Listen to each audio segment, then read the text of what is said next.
Sharjah gives us another dimension to its existence. It's not been fours and sixes. It's not been 200 plus scores and crazy heists and whatnot. It's been a day for the bowlers that stands out between the Delhi Capitals and the Rajasthan Royals. Eventually, the Capitals have prevailed. They've picked up yet another win and consigned Rajasthan to what, 4 defeats on the trot now. I've got Deep Das Gupta and Ajit Agarkar with me on Whirlpool Presents ESPN Cricket Foot 20 Timeout powered by Dell. Start with Ajit Agarkar, who must be quietly pleased that finally, after a Sharjah game, we're going to be speaking a lot about crediting the bowlers for how they bowl. At least certainly the Delhi Capitals bowlers, Ajit, for defending a score like 184 comfortably by 46 runs. Yeah, I think both sets of bowlers. I mean, obviously Delhi better defending that score, which we've kind of gotten used to slightly bigger scores at Sharjah. Perhaps the pitch had a little bit of a part to play, and Rajasthan weren't great with the bat, but Delhi just keep going from strength to strength. You can see the bowling unit just everyone's doing their job perfectly. Even Stoinis comes and takes a couple of wickets.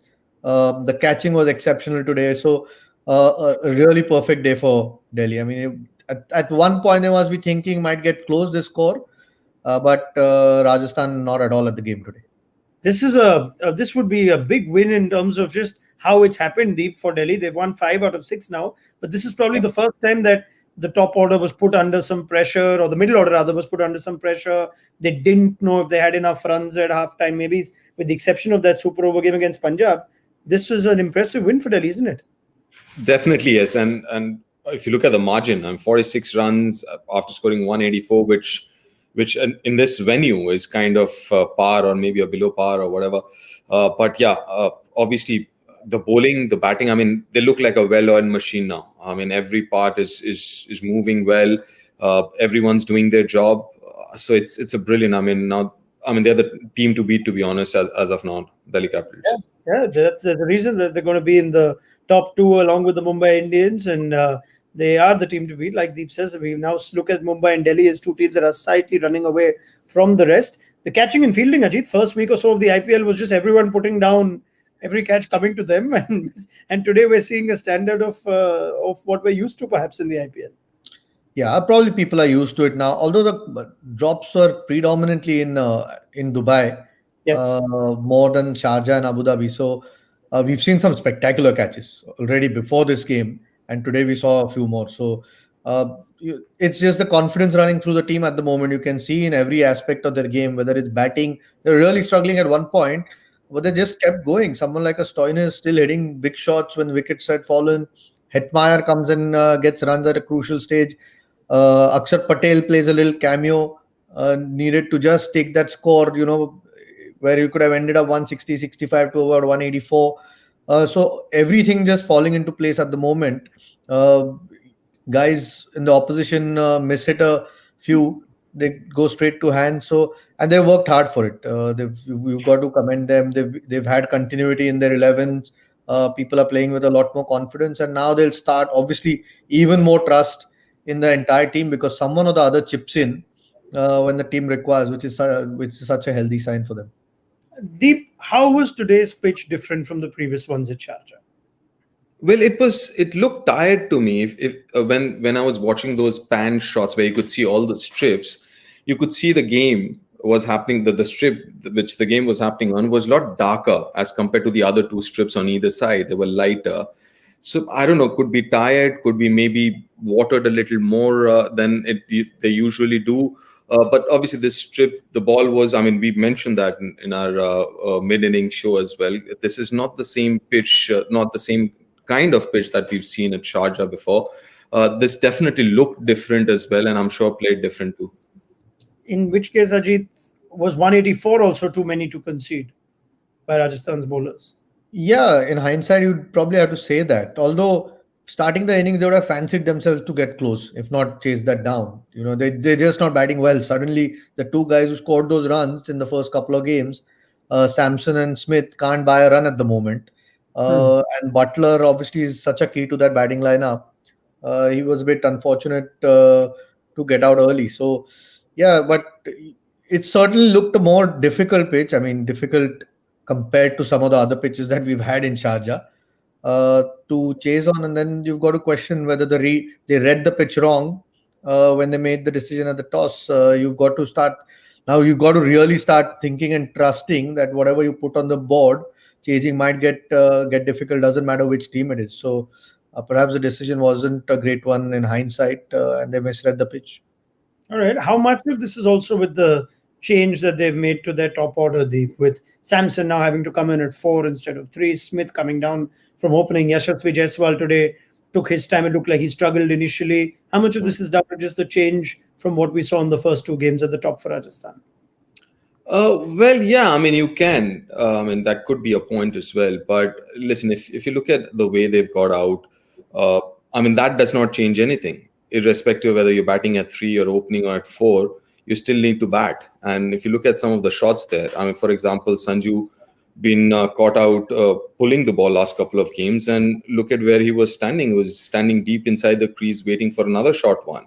And he miscued something, a shot that he really, really is good at. That's his strength off the front foot. Things like that. It doesn't matter whether you're batting at 3 or 4. I mean, you still got to back yourself. Again, a little, even Smithy was a little unfortunate. That's his go-to shot. On the onside, hits it in the air, maybe a little double-minded whether I should play along the ground or hit it over the top. Somewhere in between. Same with Butler. But, as Ajit mentioned, when things aren't going right for you, invariably all these things happen. Right. I mean, if you want to compare two teams, it's exactly what Kings 11 are doing at the moment, isn't it? They've got good players, but because of the lack of confidence at the moment, because of how the results have gone, suddenly everything feels a lot more difficult than it actually is. I mean, these are all, I mean, at least a few of them in that lineup are really, really good players. So, but when the team gets in a rut, somebody needs to put his hand up, and at the moment, nobody seems to be doing that for them, especially with the bat. All right. How much of this can Ben Stokes solve, Ajit? I mean, world-class all-rounder. Any team would want to have him. The thing is, of course, then you can leave Andrew Ty had a tough game today. I know, and one game shouldn't dictate how you look at a player. But for me, I don't think they can leave Steve Smith out. He's a captain. But he solves two problems, obviously. But he's not had cricket for a while as well. So it's not as if he comes into the team, slots straight in. He has the ability to do it. But you can't just expect him to do everything for you because he's Ben Stokes. The others have to start performing. It's like I said before, it's exactly like how Kings 11 is looking at the moment. You just need people to put their hand up and perform. They've not become bad players overnight. Yeah. It's just at the moment the performances don't seem to be coming when the team requires them most. And four losses on a trot in an IPL tournament. Fortunately for them, they're still in this tournament. Another couple of games later, and that would have been it for you. So you just need performances. Ben Stokes certainly will help. That kind of quality will help with the ball and the bat. But others, if he does play well, he very rarely will he be able to do it on his own. You need support from others as well. It does look like that this is a team that needs its top order to fire. It needs Butler, Smith to fire. Is Yashasvi Jaiswal a little out of his depth? I mean, the evidence of just one longish innings and 2 games before this, is that an area to perhaps look at? If Butler falls early, it all looks very vulnerable then. See, I know. I mean, that's what this team is going through right now. Suddenly, we're looking at Yashasvi Jaiswal or someone else. Listen, if when they were winning, when you're winning as a team, you don't really look at all these things. You gloss over them. So basically, what's happening is they really need to win. As simple as that. How they win it, they'll just have to find a way. With Ben Stokes coming in, I think what will happen is, obviously, I mean, he's a wonderful player, but also is like, kind of reignite the fire there, I guess. Just the confidence level might just be a little better than what it is right now with someone like Ben Stokes in that dressing room, in that playing 11. But all of them, I mean, and as far as any team is concerned, your top 3 has to fire. Very, very rarely you'll see a team winning a T20 game without their top 3 firing. So the top 3 has to fire without a shadow of doubt. I mean, even look at CSK. Though, I mean, the couple of games that they won is because their top order fired. So it's as simple as that. All right, Rajasthan, they need everyone to fire, really. I mean, where do we start? Samson stopped getting runs, Smith stopped getting runs, Butler got out early today. There's an issue with the opening. The bowlers don't support Jofra Archer, and the spinners aren't getting wickets. The middle order is vulnerable.